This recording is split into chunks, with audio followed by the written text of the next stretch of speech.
नमस्कार। शराब घोटाला, पिछले 2 साल से यह शब्द आपने कई बार सुना होगा। 2 साल से बीजेपी की सारी एजेंसीज कई रेड मार चुकी हैं, कई लोगों को गिरफ्तार कर चुकी हैं, लेकिन अभी तक एक भी पैसे का हेरफेर कहीं नहीं मिला, कहीं से एक भी पैसा नहीं मिला। अगर भ्रष्टाचार वाकई हुआ है तो इतने करोड़ों रुपए गए कहां? क्या सारा पैसा हवा में गायब हो गया? सच्चाई यह है कि किसी तरह का कोई भ्रष्टाचार हुआ ही नहीं। अगर होता तो पैसा भी मिलता। ऐसे फर्जी केस में आम आदमी पार्टी के कई नेताओं को इन्होंने अभी तक जेल में रखा हुआ है। किसी के भी खिलाफ कोई सबूत नहीं है, कुछ साबित नहीं हो रहा, खुलेआम गुंडागर्दी चल रही है, किसी को भी पकड़ के जेल में डाल दो। अब बीजेपी मुझे गिरफ्तार करना चाहती है। मेरी सबसे बड़ी संपत्ति, मेरी सबसे बड़ी ताकत मेरी ईमानदारी है। झूठे आरोप लगा के, फर्जी सम्मन भेज के ये मुझे बदनाम करना चाहते हैं, मेरी ईमानदारी पे चोट करना चाहते हैं।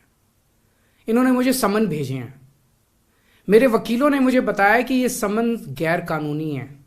क्यों गैर कानूनी है? ये मैंने इनको विस्तार से लिख के भेजा है। मैंने बताया है कि उनके सम्मन कैसे गैर कानूनी है, लेकिन उन्होंने मेरी एक भी बात का जवाब नहीं दिया। इसका मतलब उनके पास मेरी बातों का जवाब नहीं है। इसका मतलब वे भी मानते हैं कि उनका नोटिस गैर कानूनी है। क्या मुझे एक गैर कानूनी सम्मन का पालन करना चाहिए? अगर कानूनी रूप से सही सम्मन आएगा तो मैं पूरा सहयोग करूंगा। बीजेपी का मकसद जांच करना तो है ही नहीं। इनका मकसद तो लोकसभा चुनाव में मुझे प्रचार करने से रोकना है। ठीक लोकसभा चुनाव के पहले इन्होंने मुझे सम्मन भेजा है। क्यों? इस जांच को चलते 2 साल हो गए।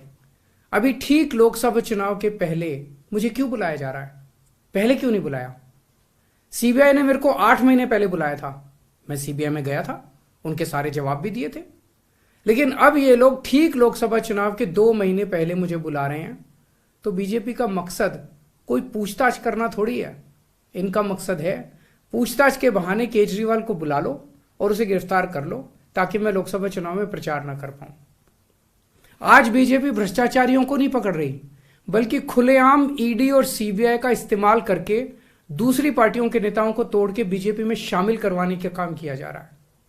एक नहीं, 2 नहीं, कितने उदाहरण हैं जहां किसी पार्टी के नेता के खिलाफ ईडीआई सीबीआई के मामले चल रहे थे या उन पर गंभीर आरोप लगे हुए थे। जैसे ही वो नेता बीजेपी में शामिल हुए, उनके सारे पुराने मामले बंद कर दिए गए या ठंडे बस्ते में डाल दिए गए। तो जो इनकी पार्टी ज्वाइन कर लेता है उसके सारे मामले रफा दफा कर दिए जाते हैं। जो इनकी पार्टी में नहीं जाता वो जेल जाता है। आज मनीष सिसोदिया, संजय सिंह और विजय नायर इसलिए जेल में नहीं है कि उन्होंने भ्रष्टाचार किया है, वो इसलिए जेल में है क्योंकि उन्होंने बीजेपी में शामिल होने से इंकार कर दिया है। आज हम बीजेपी का मुकाबला क्यों कर पा रहे हैं? क्योंकि हमने कोई भ्रष्टाचार नहीं किया। अगर हमने जरा सा भी गलत काम किया होता तो दूसरे भ्रष्टाचारी नेताओं की तरह आज भी हम बीजेपी में शामिल हो चुके तो होते आज तक। इस तरह देश के ईमानदार नेताओं को जेल में डाल के और भ्रष्टाचारियों को अपनी पार्टी में शामिल करवा के ऐसे तो देश आगे नहीं बढ़ सकता। ये क्या चल रहा है? ये जो कुछ भी चल रहा है बहुत खतरनाक है। ये हमारे जनतंत्र के लिए बहुत गलत है। इसे रोकना होगा। मैं हमेशा देश के लिए लड़ा हूं। मेरा तन मन धन देश के लिए है। मेरी एक एक सांस देश के लिए है। मेरी खून की एक एक बूंद देश के लिए है। मेरे शरीर का एक एक कतरा देश के लिए समर्पित है। हमें मिलकर देश को बचाना है। मैं पूरी जी जान से इनके खिलाफ लड़ रहा हूं। आपका साथ चाहिए।